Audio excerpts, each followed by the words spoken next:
just about everyone's warning Republicans not to cut Medicaid. Medicaid, you got to be careful because a lot of MAGAs on Medicaid. The world of 1914, a time of modern technology, culture, and fashion.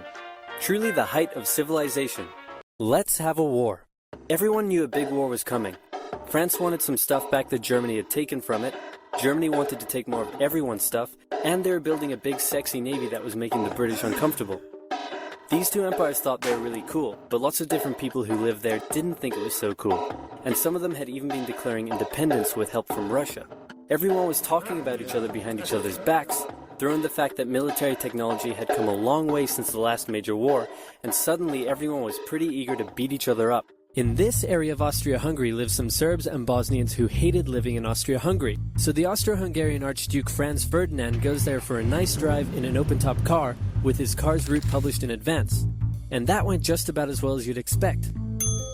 Some assassins were waiting for him along the way and threw bombs at his car, but they missed and blew up some officers behind him instead. So the Archduke goes into hiding, leaves Sarajevo, and the whole war never happens. Except no, the Archduke doesn't leave, but instead goes back out in the open-top car to visit the injured officers in hospital. The driver takes a wrong turn, and by sheer coincidence gets stuck beside... This video was made possible by NordVPN. Click the link in the description to get an exclusive deal with 4 extra months. Head over to the merch store to pick up some character pins, calendars, and more. Also, ever needed to enact vengeance on your enemies, but always felt too shy? Well, fear not. Little Hannibal is here. Support our channel by heading over to oversimplified.youtooz.com and buying your very own pocket-sized piece of vengeance. Our exclusive Hannibal figure is in limited supply, so get it quick.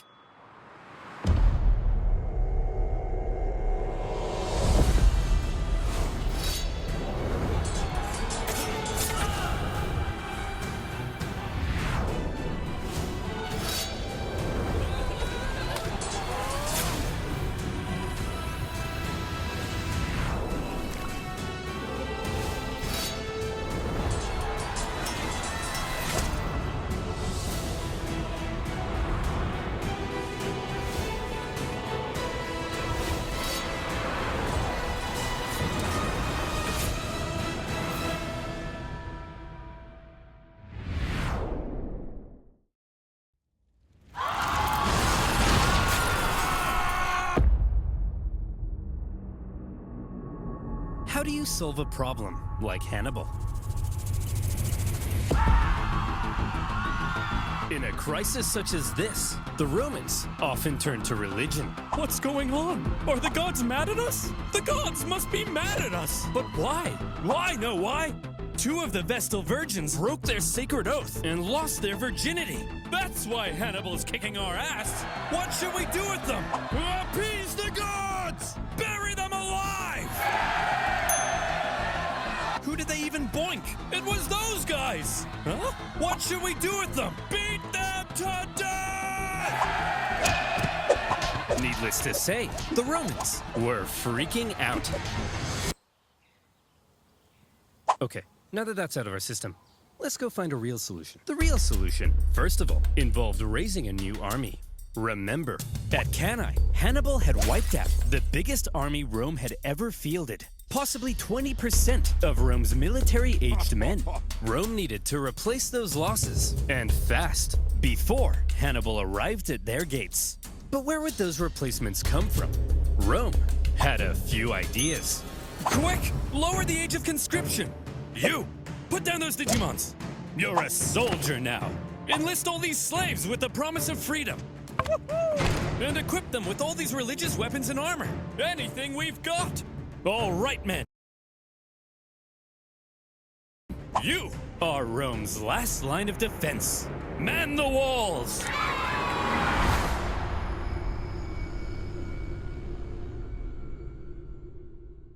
After the earth-shattering defeat at Cannae, the Romans expected Hannibal to arrive at their gates any day now. In Hannibal's camp, the mood was triumphant.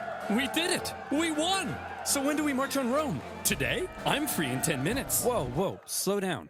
We're not going to Rome. We're staying right here. Are you an idiot, Hannibal? No, I'm smart. We don't need to march on Rome, because after what we did, the Romans are definitely going to surrender. Watch. Hey, Jim Bob.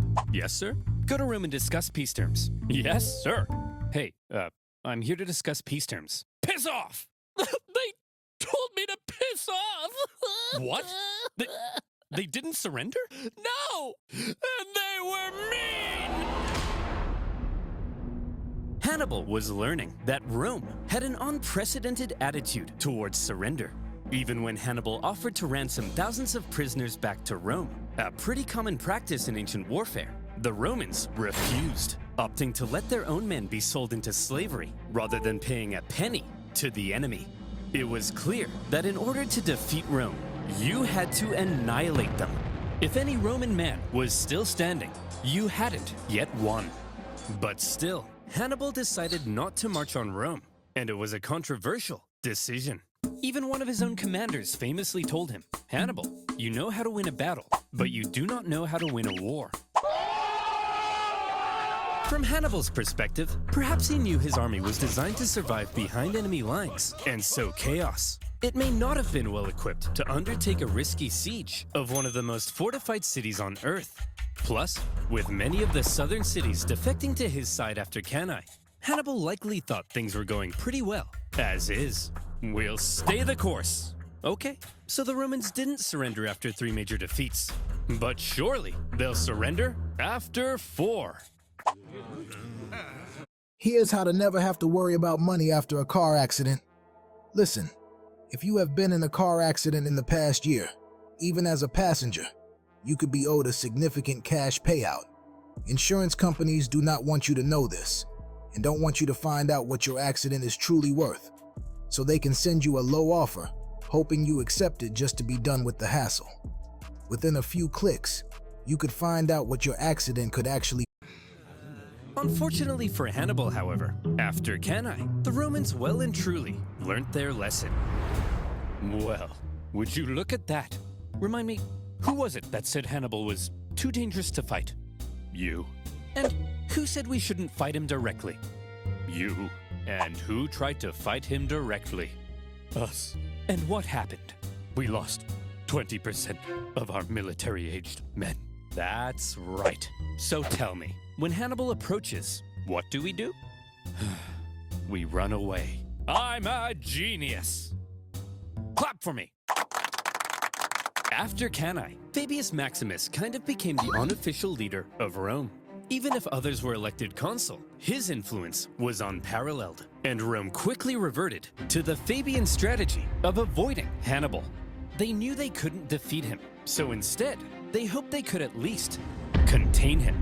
They raised an impressively large number of men, partly by enlisting teenagers, slaves, and criminals. And rather than trying to fight Hannibal, they instead turned their attention towards those treacherous southern cities that had switched sides. Thanks for joining the winning team, guys. Here's the deal. All you have to do is provide me some troops and defend your own city, since I'll be too busy to defend it for you. Now, I'm going to briefly turn around, look this way, and when I look back, you better not be being massacred by the Romans. Oh, for goodness sake! The Romans spread out their newly formed legions and began attacking the southern cities here, there, everywhere. The southern cities expected to have Hannibal's protection, and Hannibal was inundated with requests for help. He was forced to run around southern Italy, trying to encourage defection while rescuing his own allies. But when he showed up, the Romans would often leave, only to come back the second he went away again. And as these southern cities found themselves being punished severely by the Romans, they began to realize that joining Hannibal may not have been such a good idea. Hey! You think you're so big? Attacking my allies? Why don't you come out and face me? Because you're scary! The fickle southern cities frequently switched sides depending on who appeared to be winning, and the whole situation became a nightmare for Hannibal to control, playing a constant game of Roman whack-a-mole to fend off the enemy armies. Having not long ago seemed near extinction, the Romans had managed to turn the situation around by placing Hannibal in a clever predicament. If he left southern Italy, the southern cities would likely capitulate to Rome, meaning he couldn't leave. And since the Romans wouldn't fight him, he couldn't inflict any more dangerous defeats. For now, Hannibal had been muzzled. Southern Italy had been his prize for his impressive Italian campaign. But those clever Romans found a way to take his prize and turn it into his prison. With the Fabian strategy neutralizing Hannibal for now, the Romans were freed up to refocus their attention to other fronts. This whole time, while we've been discussing Hannibal and the Italian campaign of the Second Punic War, fighting had actually been occurring elsewhere. For example, in 216 BC, the Romans had sent an army north to punish the Celtic tribes that had joined Hannibal. However, as the Romans entered the Latana forest, little did they know those clever Celts had set up a trap. The Celts dropped trees on them, decimating the Romans, and they even took the commander's head to use as a religious sippy cup. So that went pretty bad. Whoa, very bad. But thankfully, in other theaters, things were going a bit better. For example, let's look at Sicily. After Cannae, internal chaos in Syracuse caused this longtime Roman ally to switch sides, because being a winner is more fun. The Carthaginians also landed troops, hoping to retake their lost island, while Roman proconsul Claudius Marcellus moved in to besiege Syracuse. The siege was a brutal slug for the Romans, largely due to the presence of one famous scientist and mathematician, Archimedes. He lived in Syracuse at the time, and he invented a variety of clever contraptions to defend the city. There was a giant claw that could grab and destroy Roman ships, and purportedly even a big mirror that could magically ignite them. The Carthaginian forces on the island attempted to come to Syracuse's rescue, but luckily for the Romans, they all got diarrhea and then died. Finally, in the city itself, the day of a big annual religious... Sir, they've got battering rams. Well, Carl, I'm ramming these hors d'oeuvres into my mouth. Sir, they'll tear down our walls. Well, Carl, I'm tearing it up on the dance floor. Sir, they're literally at the gates. Well, Carl, I'm literally at the cheese platter. Marcellus took advantage of the drunken festivities, stormed the city, and plundering ensued. In the chaos, Marcellus ordered Archimedes be captured alive. Some sources say Roman troops entered Archimedes' home, and they were like, "Hey man, are you the math guy? Go away, I'm drawing circles. Look, I just need to know if you're the nerd. Come on bro, get out of here, you're messing up my circles." Now is not a good time to draw circles. It's always a good time for circles. I love circles. Either stop drawing the circles or I kill you. I choose the circles. Despite not securing Archimedes, by 210 BC, the Romans did secure Sicily, and also put down a Carthage-supported rebellion on nearby Sardinia. 2 Roman successes, and there were more to come. After Cannae, put down a Carthage-supported... I choose the circles. Despite not securing Archimedes, by 210 BC, the Romans did secure Sicily, and also put down a Carthage-supported rebellion on nearby Sardinia. 2 Roman successes, and there were more to come. After Cannae, King Philip V of Macedon saw an opportunity. He was concerned with recent Roman expansion into Illyria, and so, when he saw Hannibal annihilating the Romans in Italy, he said, "Oh my gosh, hey! Hey, Hannibal! Oh my gosh, you're so cool! Let's form an alliance and annihilate the Romans together!" Sure. Yes!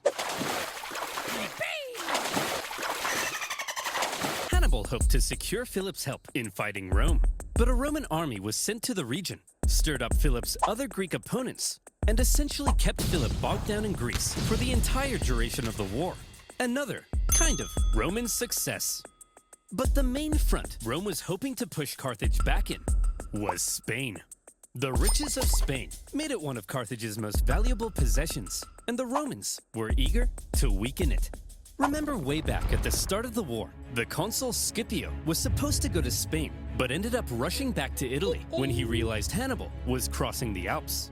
He then faced Hannibal at Ticinus and had to be rescued by his son. Well, after he recovered from his wounds, he proceeded with the original plan and joined his brother in Spain. There, the 2 Scipio brothers fought a successful campaign against Hannibal's brother, Hasdrubal. Over the next few years, they won a number of key victories, even taking Saguntum, the city that had kick-started this entire war. Yet more Roman success. A trend appeared to be emerging. Whenever the Romans fought anyone other than Hannibal, they usually came out on top. Perhaps these other fronts would be the key to Rome taking back control of this war. Perhaps it was time for Rome to return to their old ways of being the aggressive go-getters. And perhaps it would help if Rome had a Hannibal of their own.